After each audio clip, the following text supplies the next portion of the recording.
Uh, Very good morning, one and all. In the connection of the webinar series, today we have the webinar.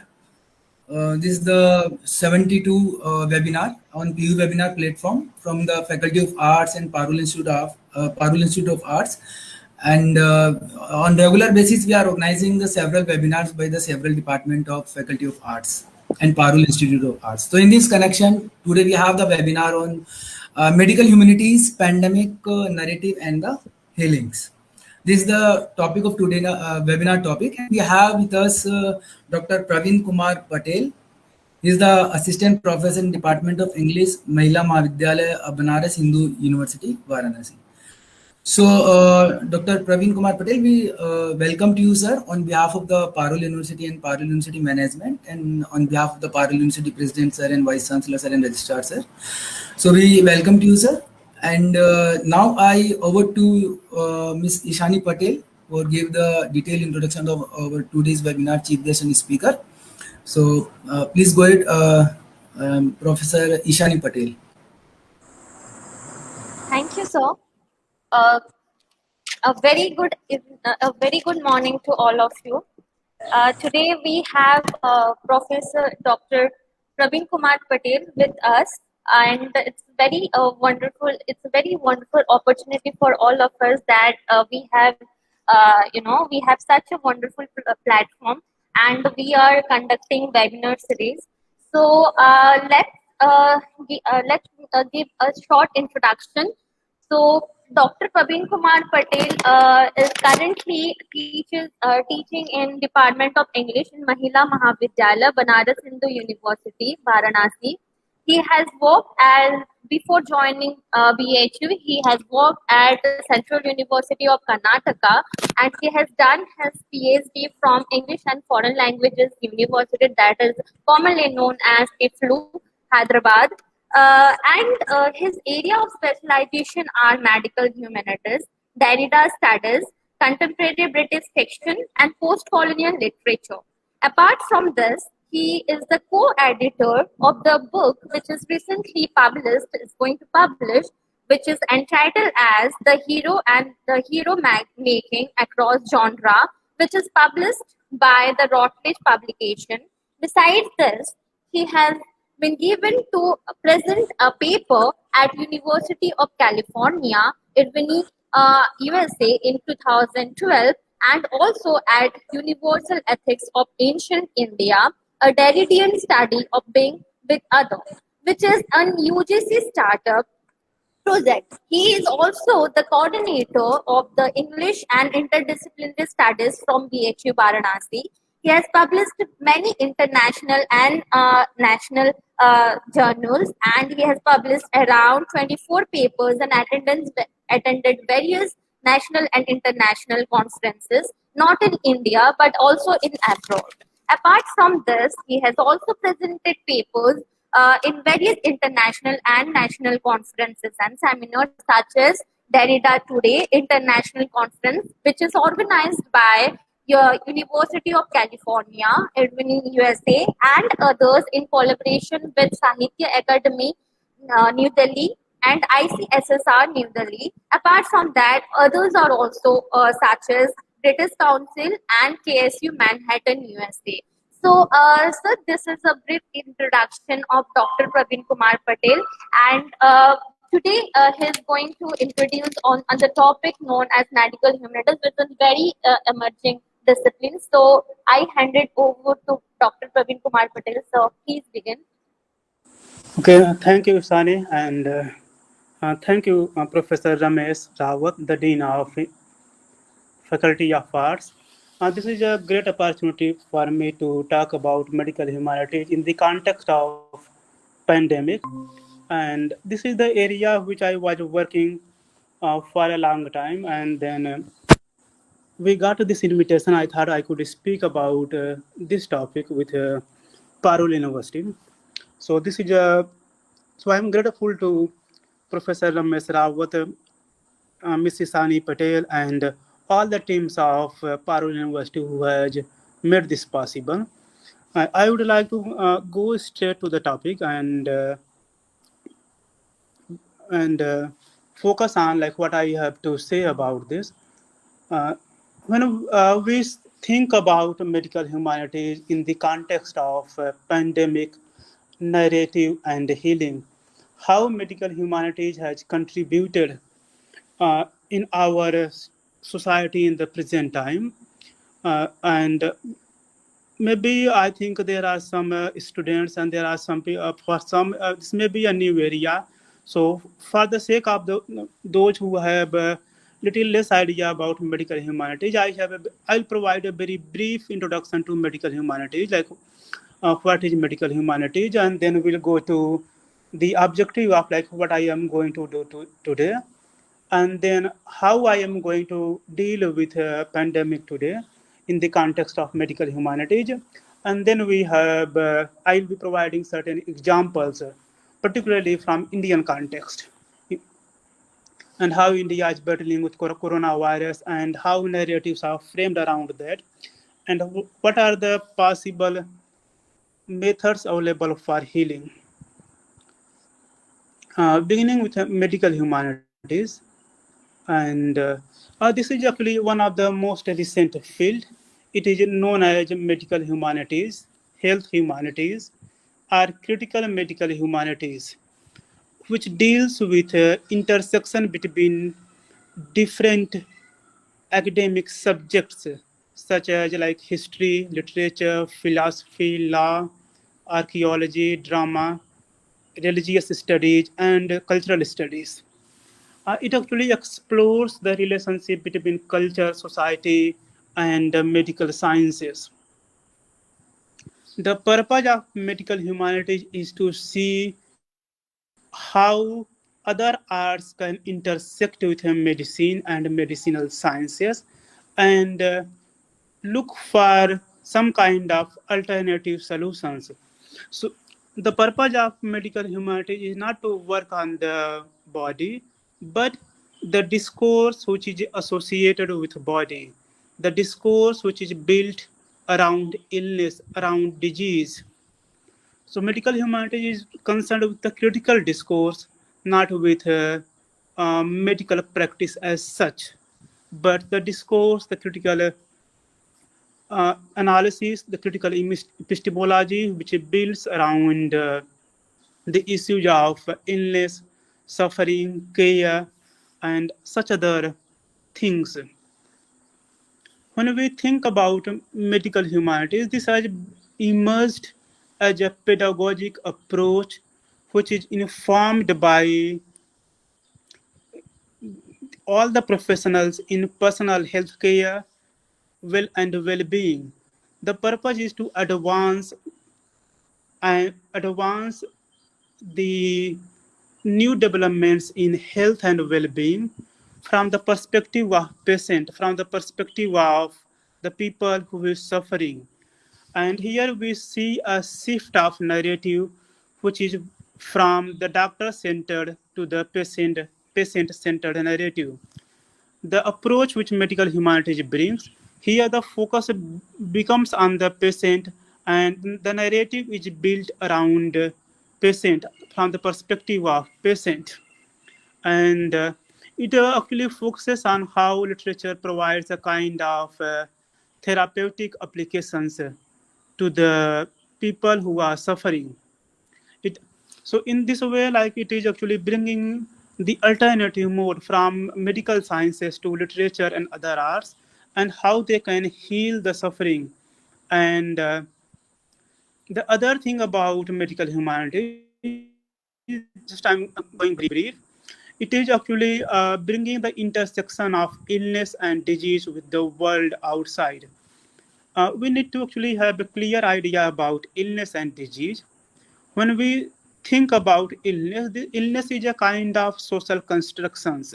For example, like when a person becomes like a cancer patient, then we call him like he's a cancer patient, he's a diabetes patient, and we begin to see him or her in a particular way. Disease is a bodily condition.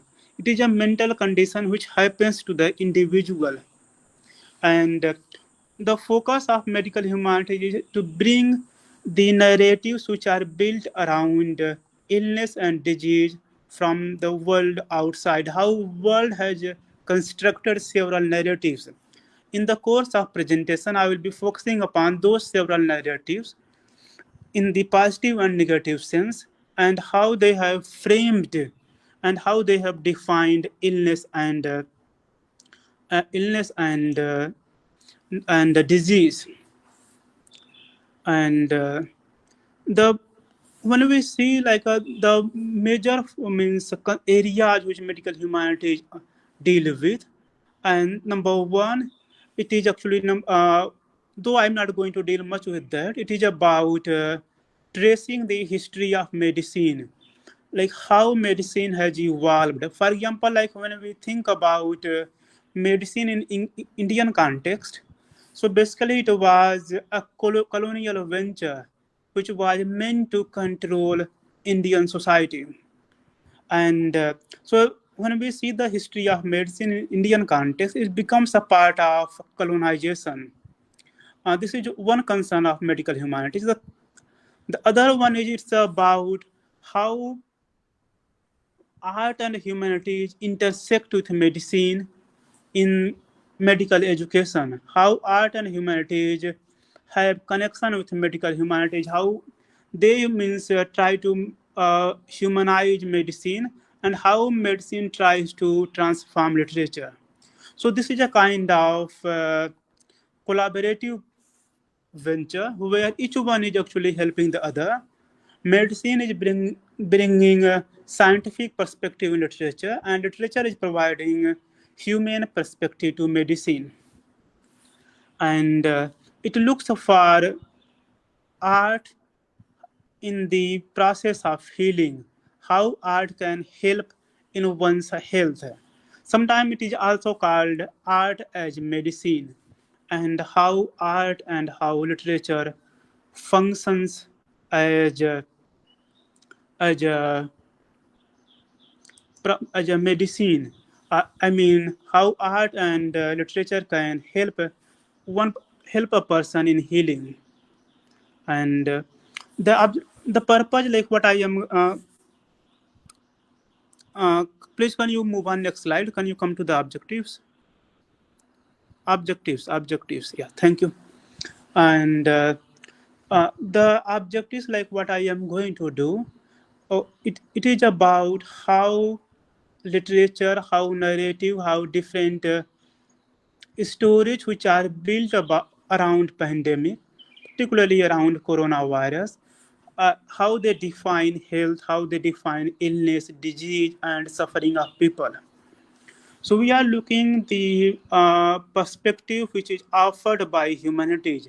So what I will be doing, I will bring the methods and approaches of literary studies and apply to the health issues caused by pandemic, how the suffering has been uh, affecting human beings, and the approach which I have, like how literature actually provides an alternative way of looking at that. And number one. Number two, uh, we'll look at how illness has been constructed in our society. We'll look at illness in general, and then we'll see disease and illness in the context of pandemic, and how culture and society have formulated a different kind of narrative around pandemic. And then what are the possible methods of healing when people have fears of suffering, death, and the chaos around them? So these are four small objectives which I'll be looking into the paper in today's presentation. The method which I have, like how medical humanities works. So number one, it is like to critique the prevalent socio-cultural narratives, like what happens when we build some kind of true or fake narratives, or when we build up some kind of ideologically replete narratives which is full of stigma, which is full of some discrimination. And what happens, like medical humanities critiques such kind of story, which discriminates people because of their illness, because of their disease and suffering. The purpose is here to means look at the problems which are prevalent in the narrative, how narrative itself becomes a medium of suppression and discrimination. And so we'll bring the methods of critique. This is one of the first method of medical humanities, and apply to pandemic in the context of coronavirus. And what happens, like when we actually come across any kind of disease, any kind of illness narrative, then we have so many socio-cultural narratives which is built around them by the people, which have power relations, which have what you call hierarchy of power relations. This is number one. Number two, it is concerned with like the people who are suffering with pandemic, how they make meaning with their life, how they actually try to put their life and their world in a proper order, and what are the ways in which a narrative can help, and how one can actually heal with their traumatic experiences. And we'll go a little detail about these process. Like when we think about critique, for example, like when we go in history, for example, those who belong to literature, they might be aware about Michel Foucault's notion about madness, punishment, and sexuality. Uh, and his notion about like how sanity and insanity, how normalcy and abnormality are constructed. Actually, he has discussed these notions in his book called History of Sexuality, Balu Mohan, The Birth of Clinic, and many other books. And where he says that the idea of madness, the idea of deviancy, the idea of sanity and insanity, they are based upon power relations, in which means like a person is actually subjected to domination, subjected to punishment. And this is where the idea of prison and medicine has come. Similarly, the thing has happened in the case of coronavirus, and where we have different narratives which are meant to actually subjugate and see in terms of something which is not part of culture and society. And it becomes a kind of narrative of discrimination and narrative of subjugation. And the second thing about like how medical humanities helps in meaning making, this is through actually incorporating multiple stories. Like one can actually means construct meaning, one can develop meaning by bringing the experience of the participants, by bringing the experiences of the people who are suffering. And so like how we make meaning through the examples of people who have suffered, who have experienced. We bring their stories, their versions, and then we see like how they are able to actually means maintain their life, how they are able to manage with their grief. And so in this way the stories provide a kind of a reflective dimension to their experiences. And in this way the idea of actually meaning making becomes fundamental to the idea of medical humanities. And it actually tries to grasp the meaning from the perspective of the people who are suffering. And in this way, medical humanities brings the first-hand experiences of people who are suffering. We actually interpret their suffering. We interpret what they have gone through. We interpret in the context of literary tools. We bring literary tools to interpret their experiences, their suffering. And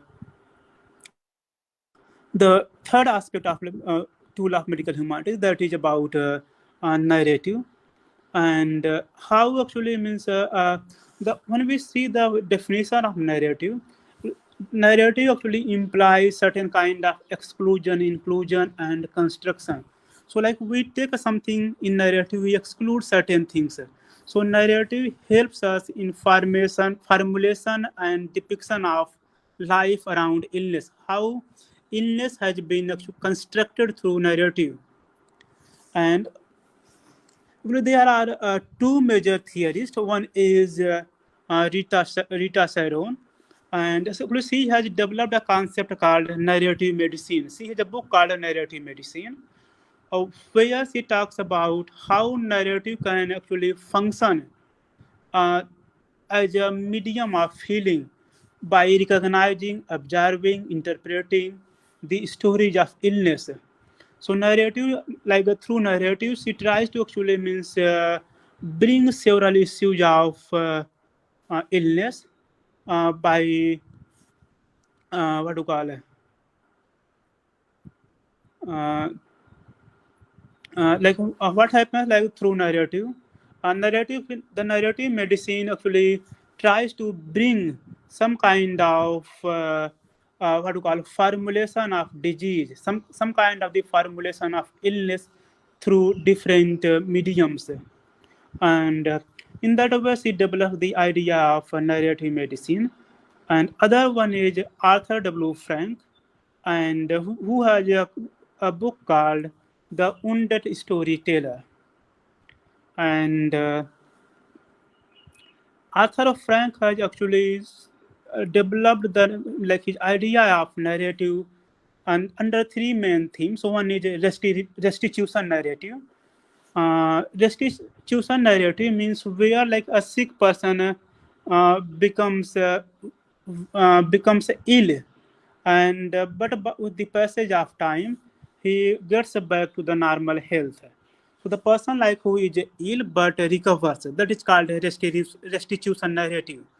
The second one is chaos narrative, and in which actually the life of the people who are ill, and but he cannot control it. And the third one he calls quest narrative. In quest narrative, where a person transforms his illness, he transforms his suffering. And so when we think about Arthur W. Frank, he actually looks at narrative in terms of restitution, means going back to the normal health. Number two, chaos, where going back to normal health is not possible. And number three, quest narrative, where one transforms his illness and his suffering, and tries to actually make it something more, productive. And so we'll see like how these narratives are built around coronavirus.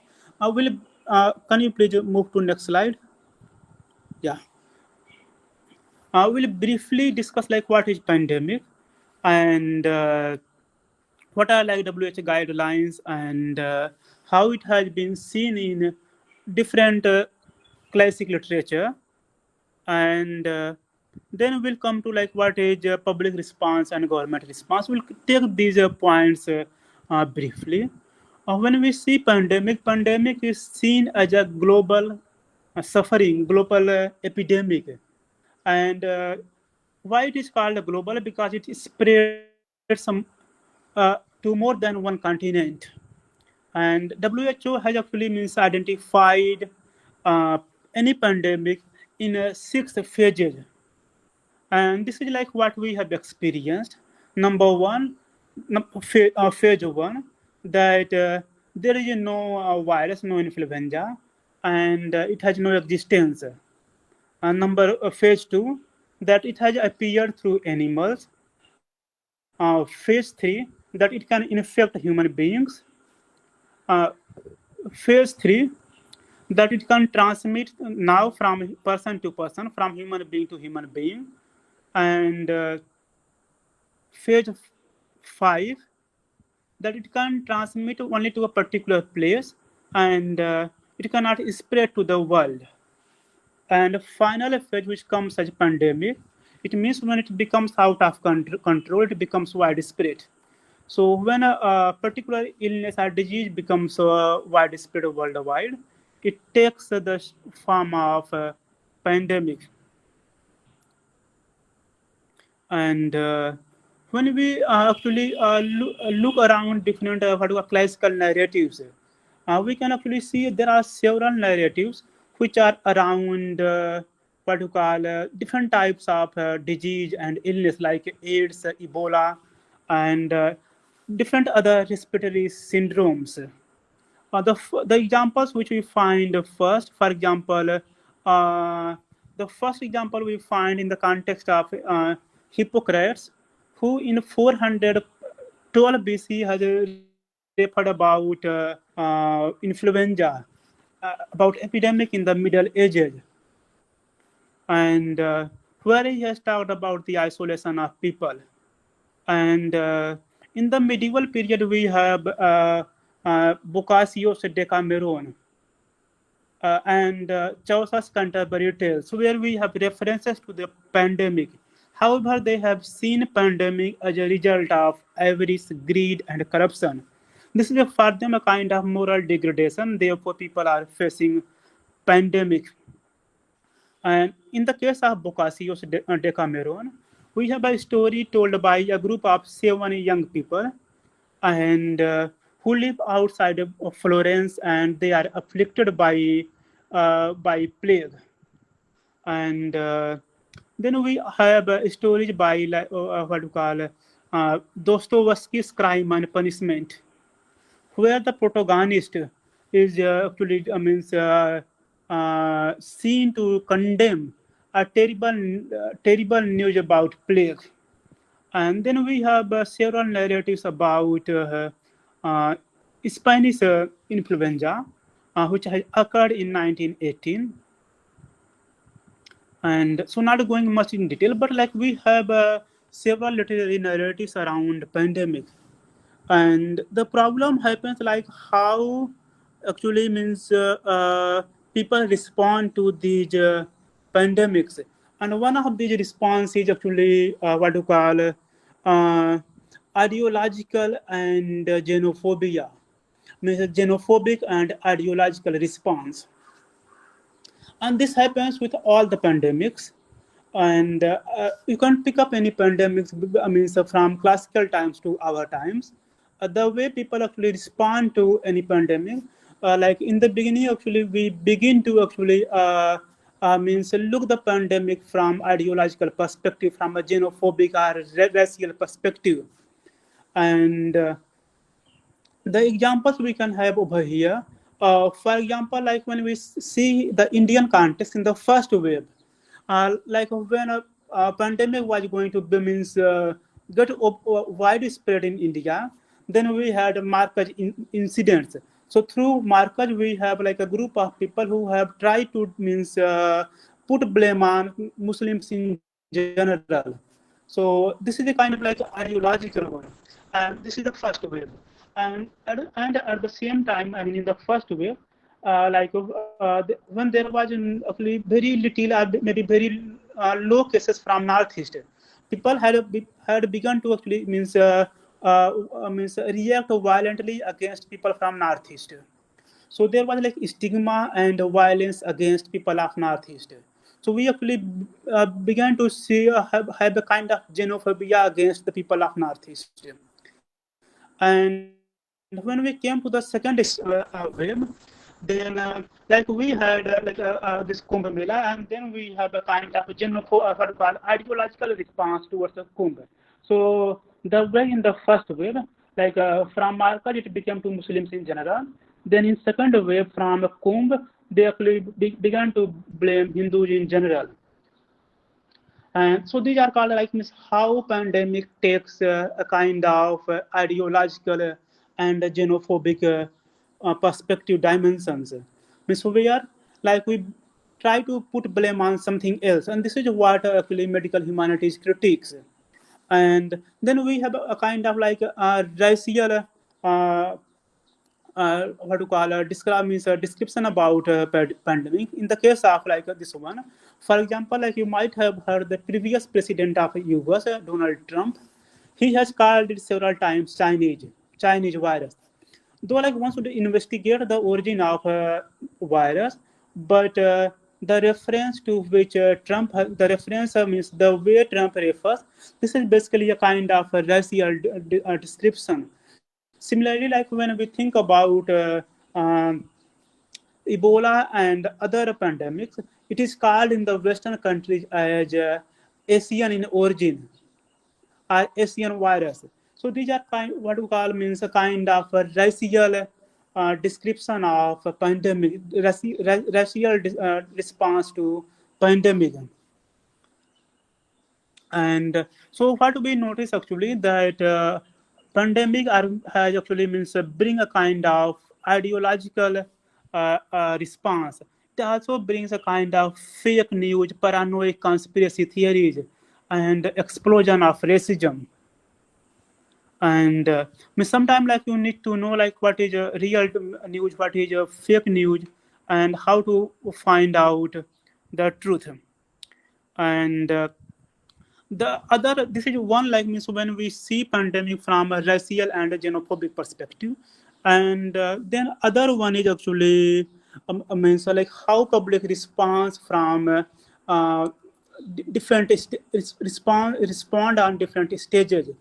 And actually there is a critic called Elizabeth Kubler-Ross, and he has actually in his book called On Death and Dying, he actually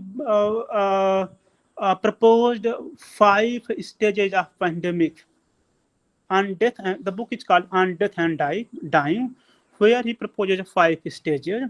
And number 1, it is called denial, like where public actually means refuses the like this can't happen, it will not happen to me. So like when first the story of pandemic means brought out, when the first information of pandemic comes, people will be in denial, like it will not come to our country, it will not happen to us, and we are safe. So they will be in the mode of denial. This is the first step which Elizabeth Kubler-Ross mentions in her book On Death and Dying. The second stage is called anger, and where actually means they actually say like how it can happen to them, where they actually means express their anger towards the pandemic. And so they feel like this is something wrong. And the third is called bargaining, and where they say like, okay, this may be a temporary, they will get cured, this will be, I mean the people will be safe, it will not harm them. So this is called a negotiation and a bargaining. And fourth one, it is called depression, like when it is happening to them, and where they have to develop fear. This is where they develop a kind of disinvestment. They say like that, like I am going to die, and what they can do now. So the moment when they live in fear and trauma, that is called the fourth stage of pandemic. And the final stage is called acceptance, where they actually abandon the entire idea of fighting the pandemic. Like they say like I can't fight it, and they need like more preparations. So these are the like 5 ways in which public responds to the pandemic, any pandemic. And this is what actually Elizabeth Kubler-Ross talks about. I'll repeat. Number 1 is denial, where they refuse. Number 2, anger, like how it can happen to them. Number 3, bargaining, that things will be okay, they will be cured. Number 3, depression and trauma. And number 4, acceptance. So this is how actually people in general respond to pandemic. And when we actually look at the process of the response of government, and for them, like when a pandemic begins, for the government, any government, it becomes a medium of control, a medium of actually inflicting their power. And they try to legitimize and control the state and legitimize their power. So for them, it becomes a legitimation of power and legitimation of control. Initially, it could be in terms of like it lockdown. It could be in terms of several other measures. And this is not only about like government's response. When you see the earlier response by the WHO director, even he has the same response. And like what if you see like what he has said in the beginning of in the beginning of January 2020, he said like this is not a let me quote him. This is not a time for excuse. This is a time for pulling out all the stops. Countries have been planning for a scenario like this for decades. Now this is time to act on those plans.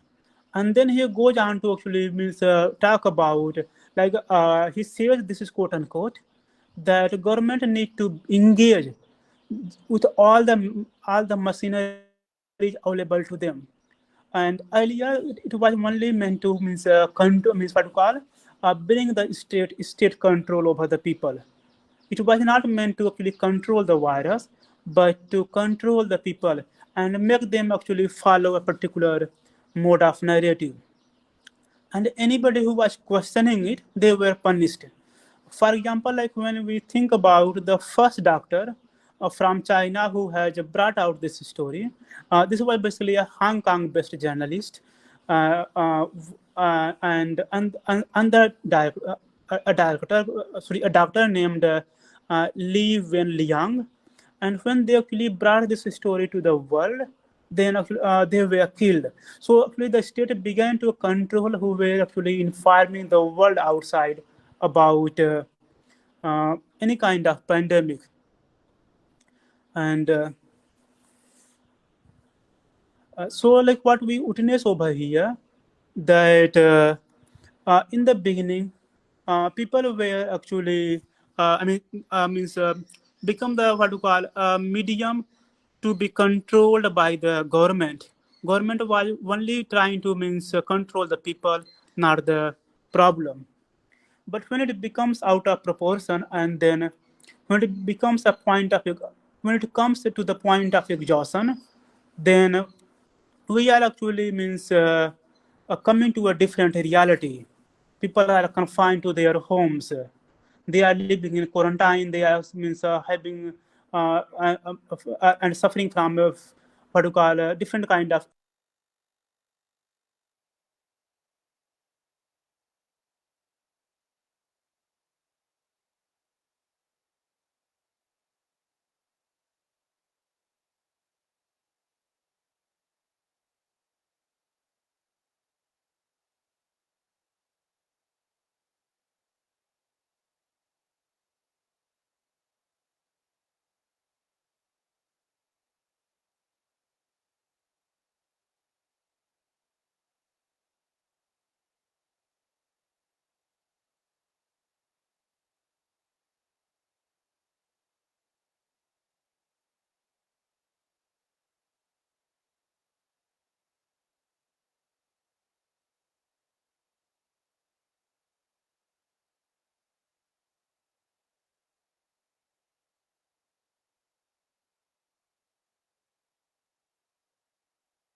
network issue. And Isani, can you change the slide, please? And what happens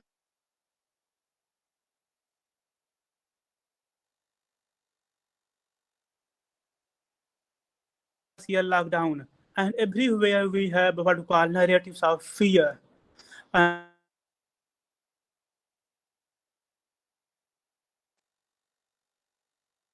Of losing the loved ones, the fear of near and dear ones. This has actually caused means any kind of pandemic. It brings the what we call fear as one of the dominant narrative. Fear becomes one of the dominant narrative in the society, and then people have to find out different ways to deal with this. And when we actually like how the narrative of fear becomes dominant, like how means a pandemic is described when it happens. You can take the example of coronavirus, and when we think about coronavirus in the during January to March 2020, in what you call in the first wave, then coronavirus is seen in terms of the images of war and battlefield. We have the metaphors of war and battlefield, which are what you call persisting everywhere. And when and how this like the war, the notions of war and battlefield become so prominent that, for example, like when you see the response of WHO and other, even they have referred it in terms of war and battlefield. And it has been seen, I mean, pandemic is seen as a massive disruption, as it has been seen in terms of assassinations of people, it is seen in terms of terrorist attack. And this is one thing. And how actually means different narratives have been built around pandemic in terms of battlefield and of war. When you see the official response of China, like official media outlets about Chinese president, and they have called him actually, they have called President Xi as the commander of people's war against COVID-19. Look at the means the what you call headlines of the news. This is from official what you call Global Times from China, and where he talks about like a commander of people's war against COVID-19. And other one, like this is in the case of China. When you see in the case of France about President Macron, and when he was addressing his people, he said in his address, "We are at war." And in the case of China, it was like a commander of people's war against COVID-19. In the case of France, we are at war. And he has said this on 16th March 2020. And like he declared that he will win victory against coronavirus. Like this means fighting a war.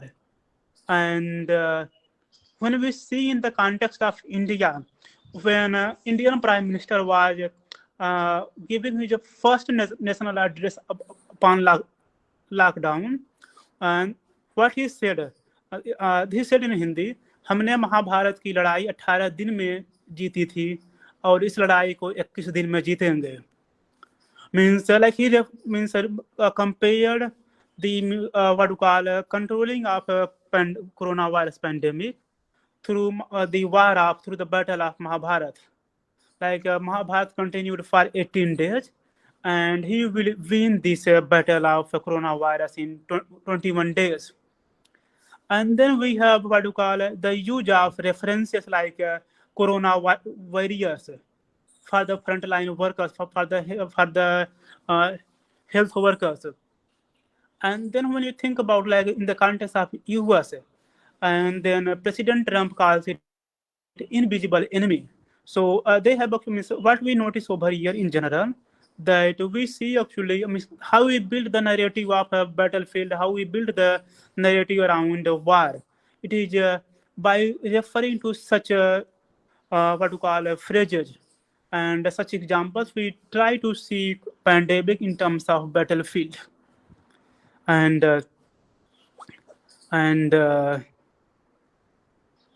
this is actually in several other countries, like in the case of Singapore. Singapore's prime minister, and that he, while like means talking about coronavirus, he said that like his doctors have patriotic spirit and they are in battlefield.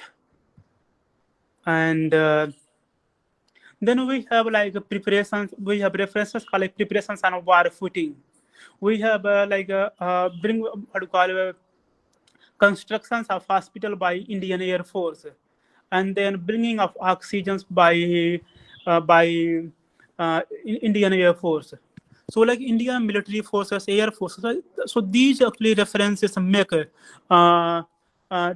us to see what to call coronavirus or pandemic in terms of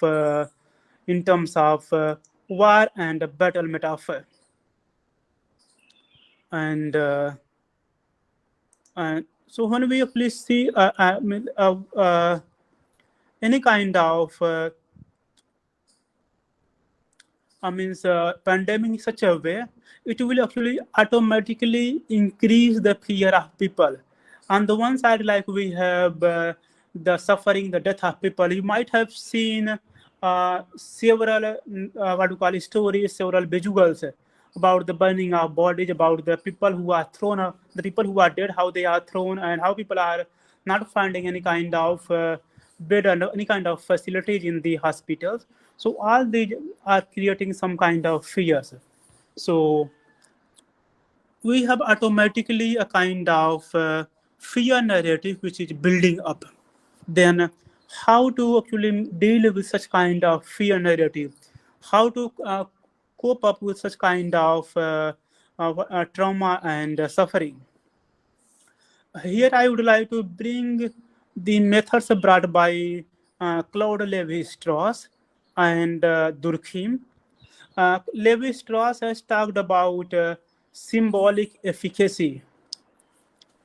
Levi-Strauss is a structuralist thinker, and he has written several books on kinship and about myths and anthropology, where in one of his books he has talked about symbolic efficacy. Symbolic efficacy means when we bring our traditional rituals, our magical symbols, and we try to find some kind of cure and relief. And symbolic efficacy is actually about bringing and dealing with what you call the suffering of people from a traditional perspective. And for example, in Indian context, in different parts of Indian state, like you might have seen about the worship of goddess Corona. Again, like in the previous web and in this web as well. Like in this web, people were actually worshipping for almost 1 month. They were actually going to the fields. Women were going to the field and offering water to different gods and also to the gods of so-called gods of Corona called Corona Devi. This is actually the case with other pandemics and epidemics or illness as well. For example, like when we had the issues of smallpox or chickenpox, then we came with the idea of like the temple of Sitala Ma, Sitala Devika Mandir. So it was only to like influence them. Similarly, in this time, like we have begun to actually, people have begun to worship different kinds of gods and goddesses. Though, like from scientific perspective, this is not possible. Like it will cure, but it is providing some kind of mental relief to the people. Like the women who are going to pray for that, they think like they have prayed it. Now their children, their family will be safe. So it is providing some kind of psychological relief to the people. It is providing some kind of recognition that they are maybe in a safer hand because their God will protect them. And this is called what you call symbolic efficacy by Claude Levi-Strauss. And then we have Emily Durkheim, and actually he has analyzed several Aboriginal religions where he has seen different rituals, ceremonies, icons, different theatrical performances to heal such kind of what you call suffering. And so this is called a kind of perspective from what you call from the primitive level, where like different societies come together, though like they are living in a different place, different times, but they perform several actions in their own manner and try to find some kind of consolation. And uh, and this could also means one can critique them in terms of mystery, superstition, and trauma, but it does help them people to provide some kind of what you call consolation. And then other thing is about such kind of like activities, like when people do such kind of activities like praying to the gods. This is called in terms of Levi Strauss bricolage. Bricolage means like where we bring meaning through a structure. Like we bring narrative, we bring iconography, we bring binary codes, we bring collective rituals, interactions, performances, and then we try to put them in a legitimate way. And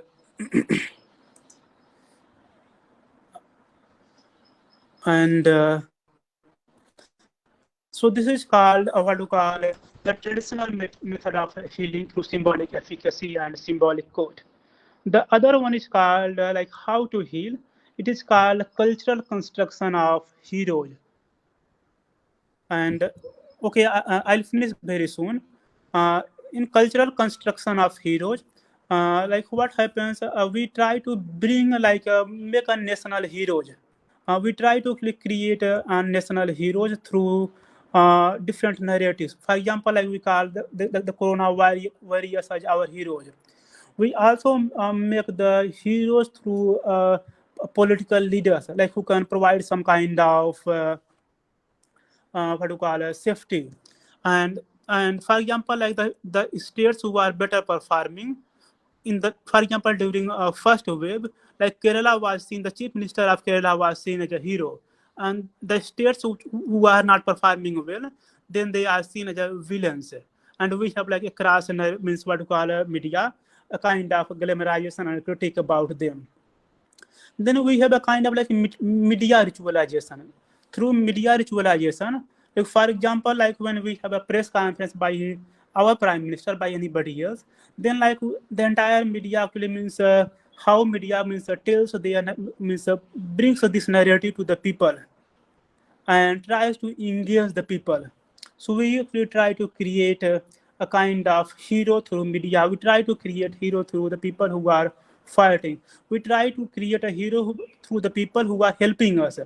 Like for example, like you might have heard about the works done by Sonu Sood and many other people. So we try to create a kind of hero and who can help us. And this is called a kind of pandemic solidarity, where we find some kind of solidarity with different people. Actually, I'm running short of time, so I'll be moving very fast. So not going with all the details. Other one is like healing through poetry, healing through literature. For example, like when we actually are facing them, you might have heard like a different like a poetry, different types of literature coming into existence. I'll give you some important examples. One of the most important poem is by American poet called Julian Felipe Herrera. The poem is called Social Distancing. Or you can Google it, you will find poems like poems of the pandemic, pandemic poetry, poems on coronavirus, poetry of pandemic. So when you Google, like you'll find several poems around pandemic. And just I'm moving very fast. And one like the example of what you call like when people face such kind of trauma by any kind of pandemic, then what are the popular response? And when we think about popular response, and then what you have seen, for example, like we have seen maybe on your Facebook, on your WhatsApp, how people have responded to the trauma, like in the first wave or maybe in the second wave. We'll give some maybe what you call a very funny example. For example, like you have a kind of a drawing challenge, you have a kind of like a sari challenge, like somebody wearing a sari and then posting on Facebook. This is or maybe like a kind of some kind of theatrical challenge, maybe some kind of concert challenge or musical challenge. So these are the popular response which we have seen in our time. Not going in detail like how this works, but these are like different artistic expressions, maybe in terms of online concert or online musical and theatrical performances, and some kind of humors through which we are trying to deal with what we call the trauma of uh, global pandemic. Just I'll take 2-3 minutes, and then other one is called like what you call the notion of self-care, and this is I think one of the most necessary thing, that one who is suffering from any kind of pandemic, so they need to actually focus on themselves, and they should have compassion to them. They should have compassion to what you call their suffering, and focus on themselves. And so I think so what we notice over here, I mean, we build up a narrative around any kind of suffering through different mediums, like through what you call the metaphor of war and battlefield, through the what you call medical ritualization. Then we find the process of healing in the traditional pattern, or we find the process of healing.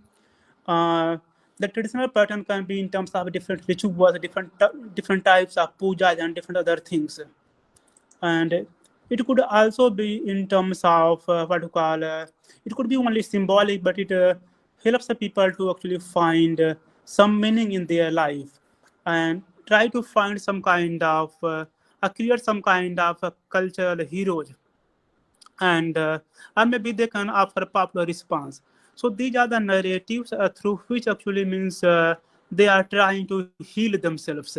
They are trying to means give some kind of meaning to their life, and it could be in terms of literature, it could be different other mediums, and so they try to actually adjust their life in different ways. And I think I will stop over here. Thank you. Thank you, sir. It's a very wonderful talk that we have come across, and I have never imagined. In fact, our whole audience has never imagined that the two fields, which are humanities and the science, medical science, can be brought together, because these are very uncommon things. And literature, we only talk about humanities as in terms of emotions, in terms of the whole the feelings, the emotions, the things which are we in a society are facing. And medical science is something very uncommon. Okay, so bringing this to feel together, and in spite of in this pandemic, okay, like pandemic is actually placed together in humanities, it is very effective.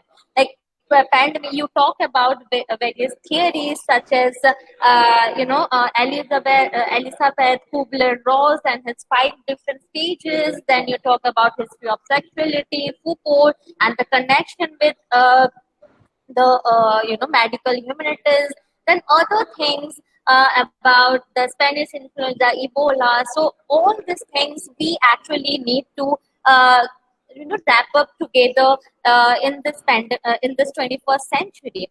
And medical humanities, as we have come across, it's very wonderful and very unique field that is actually emerging in this 21st century. So we will definitely be looking about all this medical humanities in our future, because this is very important field as a token of your mental thing. Because right now we are suffering in a pandemic situation, and we should actually know that what we should as an individual should do, in terms of suffering or in terms of the healings, in terms of narrative. So this is a very, I think this is a very unique method to realize, to connect with the audience, to connect with the public. And as we already know that literature or poetry is a medium, or it's just an anecdote.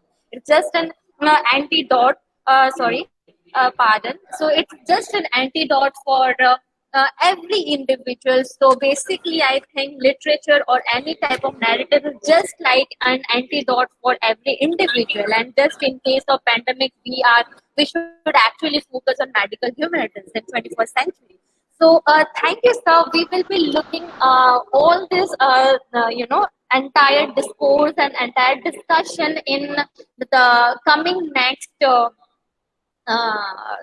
webinar series. So, thank you, sir. And it's we are very glad